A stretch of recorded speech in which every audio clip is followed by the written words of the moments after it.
Saudara-saudara sekalian, selamat sore. Pada kali ini kami akan menyampaikan progres penanganan pandemi COVID-19 yang kita catat sampai dengan tanggal 20 April 2020 pada tanggal 21 April 2020 pada pukul 12.00 WIB. Gugus Tugas Percepatan Penanganan COVID-19 bertugas untuk mengkoordinasikan kementerian lembaga, dunia usaha, dan seluruh potensi masyarakat, baik yang berada di tingkat pusat, melalui gugus tugas percepatan penanganan COVID-19 pusat, ataupun yang berada di daerah melalui gugus tugas tingkat provinsi dan kabupaten. Saudara-saudara, upaya untuk mengatasi COVID-19 adalah dengan memutuskan rantai penularannya. Segera temukan sumber penularannya untuk diobati dan diisolasi. Dan segera lindungi yang sehat dan rentan tertular dengan tetap tinggal di rumah. Hindari kerumunan, pakai masker, dan mencuci tangan dengan sabun dan air yang mengalir. Langkah-langkah yang bisa kita lakukan untuk menemukan sumber penularan ada beberapa cara. Yang pertama, dengan melakukan pantauan pada setiap orang yang memiliki riwayat bepergian dari daerah epicenter, baik di luar negeri maupun yang berada di dalam negeri. Kami menghimbau agar mereka yang berasal dari daerah-daerah epicenter tersebut menyadari diri. Meskipun tidak ada keluhan sakit apapun, atau keluhan sakit batuk, atau keluhan demam yang ringan.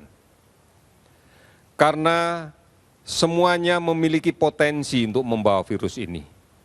Oleh karena itu, hendaklah saudara-saudara melakukan isolasi diri selama 14 hari dengan tetap di rumah, gunakan masker dan jaga jarak. Kemudian yang kedua, dengan melakukan penelusuran kontak dari pasien COVID-19 yang sudah terkonfirmasi positif dan dirawat di rumah sakit atau melaksanakan isolasi mandiri. Langkah keberhasilan upaya ini akan sangat tergantung pada peran serta masyarakat.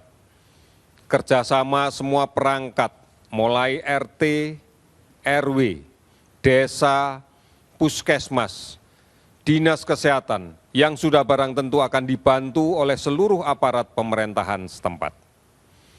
Pemerintah telah mengeluarkan berbagai kebijakan terkait dengan stimulus ekonomi yang tepat sasaran dan fokus pada pemutusan rantai COVID-19. Menyiagakan desa, kelurahan, nagari untuk menjadi benteng pertahanan COVID-19 yang mandiri dan efektif dengan berbasis pada kekuatan masyarakatnya sendiri. Langkah-langkah pencegahan penularan COVID-19 dilakukan dengan beberapa cara. Yang pertama, tetap tinggal di rumah.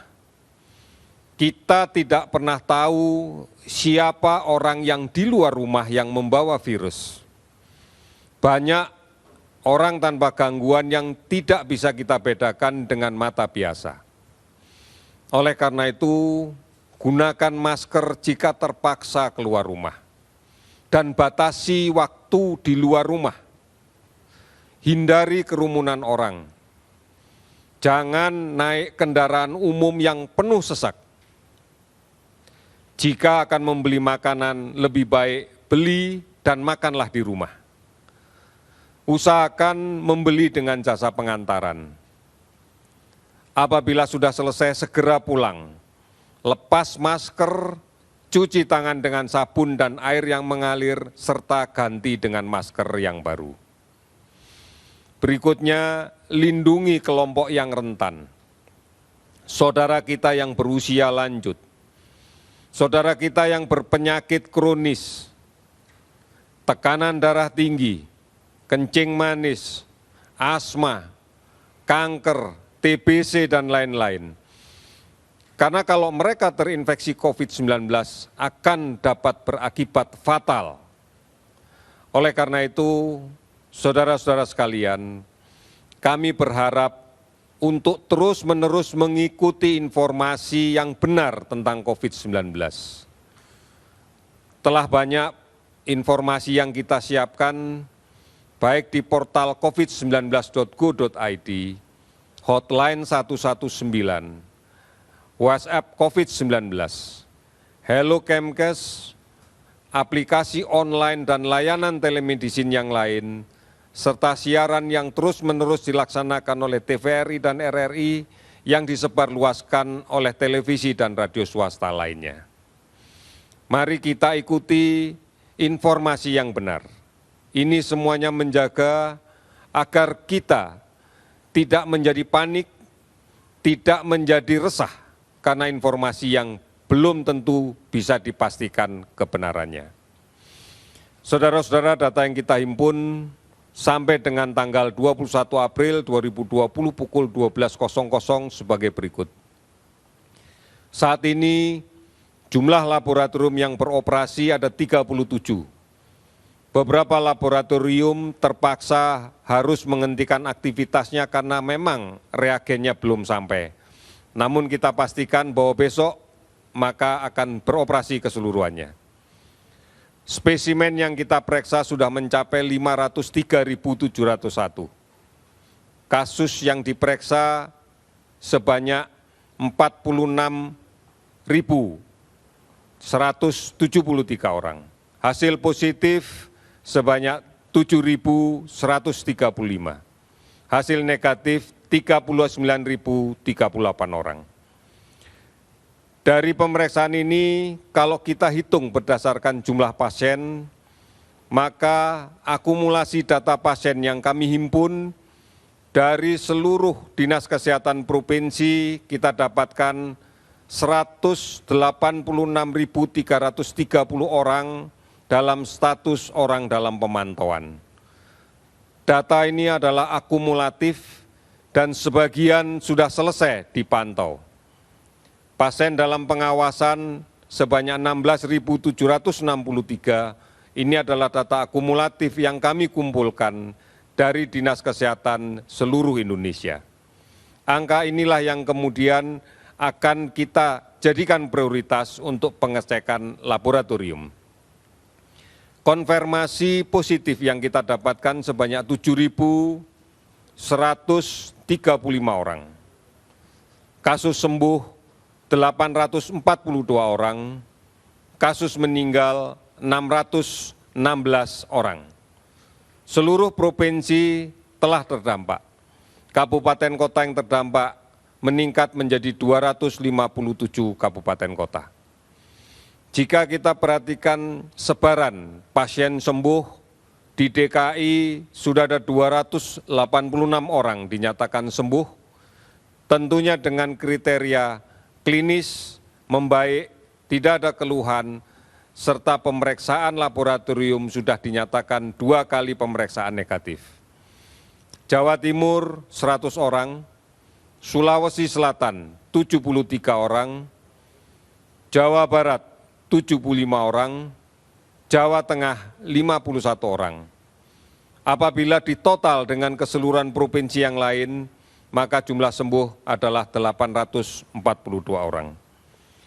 Rincian yang kita dapatkan adalah sebagai berikut. Pada hari ini kita dapatkan 375 kasus konfirmasi baru, sehingga total menjadi 7.135 orang. Kasus sembuh bertambah 95 orang, sehingga total menjadi 842 orang. Kasus meninggal bertambah 26 orang, sehingga jumlahnya menjadi 616 orang. Saudara-saudara, mari kita berpartisipasi secara aktif dalam penanganan COVID-19 ini melalui cara memutuskan penularan COVID-19 ini. Pastikan kita, keluarga kita tidak tertular. Dan kita pastikan saudara-saudara kita yang kemungkinan tertular tidak menulari ke orang lain. Tetap tinggal di rumah. Ini adalah jawaban. Mari kita sebarluaskan dan kita laksanakan penggunaan masker. Maskerku melindungi kamu, maskermu melindungi aku. Hargai dan bantu upaya-upaya mereka yang melakukan isolasi mandiri. Jangan didiskriminasikan pasien COVID-19 yang sudah sembuh. Keberhasilan membendung penularan COVID-19 akan sangat mempengaruhi beban perawatan di rumah sakit. Karena semakin banyak pasien yang dirawat di rumah sakit, maka beban ini akan semakin berat. Beban kita untuk menurunkan jumlah yang sakit semakin berat. Dan beban kita untuk mengurangi yang meninggal karena COVID-19 akan semakin berat. Oleh karena itu, marilah kita bergotong royong dan bersatu melawan COVID. Dari pusat sampai ke daerah, sampai ke desa, sampai ke RT, sampai ke RT, sampai ke keluarga. Tetap berada di rumah, produktif di rumah. Waspadai ancaman demam berdarah. Pada periode ini adalah bulan-bulan yang secara klasik pada masa-masa pancaroba terjadi peningkatan kasus demam berdarah. Apabila ini kemudian terjadi bersamaan dengan infeksi COVID, maka angka kesakitan akan semakin meningkat. Dan akan terlihat kecenderungan penderita COVID yang meninggal adalah pada usia yang masih muda. Oleh karena itu waspadai demam berdarah. Lakukan pemberantasan sarang nyamuk di rumah kita bersama keluarga kita. Untuk menguras dan membersihkan tempat penampungan air. Menutup tempat penampungan air. Menyingkirkan atau mendaur ulang barang bekas yang dapat menjadi tampungan air. Saudara-saudara, bentuk kerjasama inilah yang dibutuhkan. Bentuk saling tenggang rasa inilah yang diperlukan. Mari kita menjadi teladan untuk menyelamatkan keluarga kita. Mari kita menjadi teladan untuk menyelamatkan tetangga kita. Mari kita menjadi teladan untuk menyelamatkan lingkungan kita. Hanya ini cara yang bisa kita lakukan untuk menyelamatkan bangsa kita. Oleh karena itu, kami yakin bangsa kita yang memiliki jiwa gotong royong, yang memiliki jiwa tenggang rasa, pasti akan mampu melalui cobaan ini. Dan sejarah sudah membuktikan itu. Oleh karena itu, yakinlah kita pasti bisa. Dan kita akan mampu melewati semua ancaman ini dengan semangat gotong royong dan bersatu. Sekian, terima kasih, selamat sore.